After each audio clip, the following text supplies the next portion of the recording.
बिस्मिल्लाहिर्रहमानिर्रहीम। पाकिस्तान और दुनिया भर में तमाम देखने और सुनने वालों को सच बोलता पाकिस्तान की तरफ से अस्सलामु अलैकुम। नाजरीन, मिडिल ईस्ट जल रहा है। ईरान के मिसाइल हमले, इसराइल की बमबारी, हिजबुल्लाह की तरफ से ताबड़तोड़ हमले, लुबनान पर हमलों की शिद्दत, हौसी बागियों की तैयारी और क्या ये जंग आलमी जंग की तरफ बढ़ रही है, ये है आज की ताजा तरीन।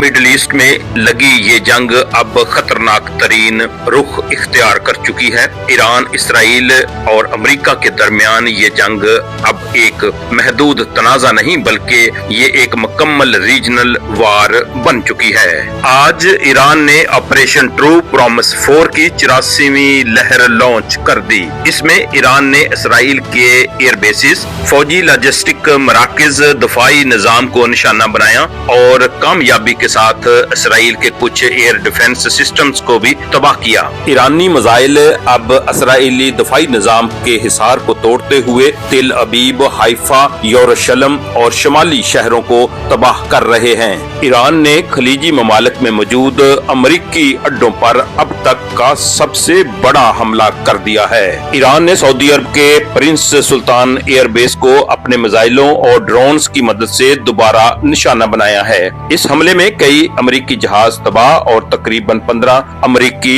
फौजी शदीद जख्मी हुए हैं और कुछ हलाकतों का खदशा भी जाहिर किया जा रहा है। इसके अलावा ईरान मुसलसल मशरिक़ वुस्ता में मौजूद रियासतों में जिनमें UAE, बहरीन, कुवैत और कतर को वक्फे से निशाना बना रहा है। UAE में फौजी अड्डे और तनसीबात को कामयाबी से निशाना बनाने का दावा सामने आया है। ओमान में बहरी बेड़े को निशाना बनाया गया है। दूसरी तरफ इसराइल ने भी बड़े पैमाने पर ईरान पर हमले किए हैं और तेहरान, यज़्द और दीगर मरकजी फौजी इलाकों को निशाना बनाया है। कुछ रिपोर्ट्स के मुताबिक इसराइल ने ईरान की सिविलियन इंफ्रास्ट्रक्चर को भी निशाना बनाया है, जिनमें स्कूल, अस्पताल और शहरी इमारतें भी शामिल हैं। इसराइल ने ईरान के साथ साथ लुबनान में भी शदीद हमले किए हैं। लुबनान में इसराइली हमलों की वजह से लाखों लोगों को अपने घरों को छोड़ना पड़ रहा है। तकरीबन इस एक महीने की जंग में ईरान में तकरीबन 2000 शहादतें हुई हैं, जिनमें ज्यादातर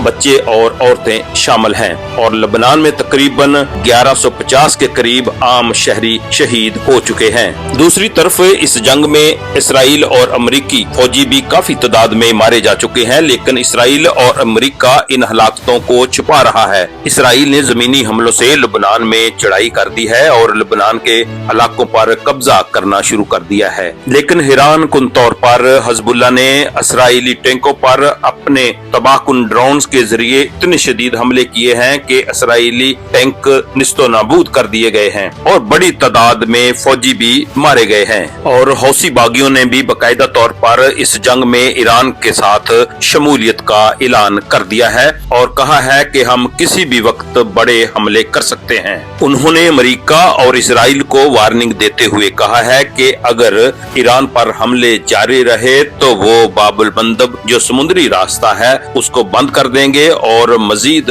हमले करेंगे। हौसी बागियों की तरफ से इस जंग में शमूलियत ने इस खित्ते को और खतरे में डाल दिया है। दुनिया इस वक्त सांस रोके हुए है और इस कश्मकश में मुब्तला है कि अमेरिका कुछ बड़ा करने वाला है या फिर ये मसला मुज़ाकरात के जरिए हल होगा, क्योंकि कुछ इतलात ये भी हैं कि अमेरिका और इसराइल के दरमियान इस जंग को लेकर आपस में इख्तलाफात शुरू हो चुके हैं, क्योंकि इसराइल ने अमेरिका से कहा था कि एक हफ्ते में ईरान की रजीम चेंज हो जाएगी और ईरानी अवाम इस रजीम का तख्ता पलटने के लिए तैयार बैठी है। सदर ट्रंप अब नेतन्याहू पर गुस्सा हो रहे हैं कि तुमने गलत बयानी क्यों की, और एक माह गुजरने के बाद भी ईरान की हुकूमत मौजूद है और वो मुसलसल हमारे फौजी अड्डों और फौजियों को निशाना बना रहे हैं और साथ साथ इसराइल का भी कबाड़ा कर रहे हैं। इस गलत बयानी पर अमेरिका नेतन्याहू की क्लास ले रहा है और नेतन्याहू मोसाद पर गुस्सा उतार रहे हैं। नाजरीन, फिलहाल ये जंग रुकती हुई दिखाई नहीं देती। क्या मशरिक़ वस्ता की ये जंग मुज़ाकरत से रुक पाएगी या फिर तबाही तबाही का नया रुख इख्तियार करेगी। कमेंट्स में अपनी राय का इजहार जरूर करें। इसके साथ ही अगली वीडियो तक के लिए मुझे दें इजाजत। पाकिस्तान जिंदाबाद।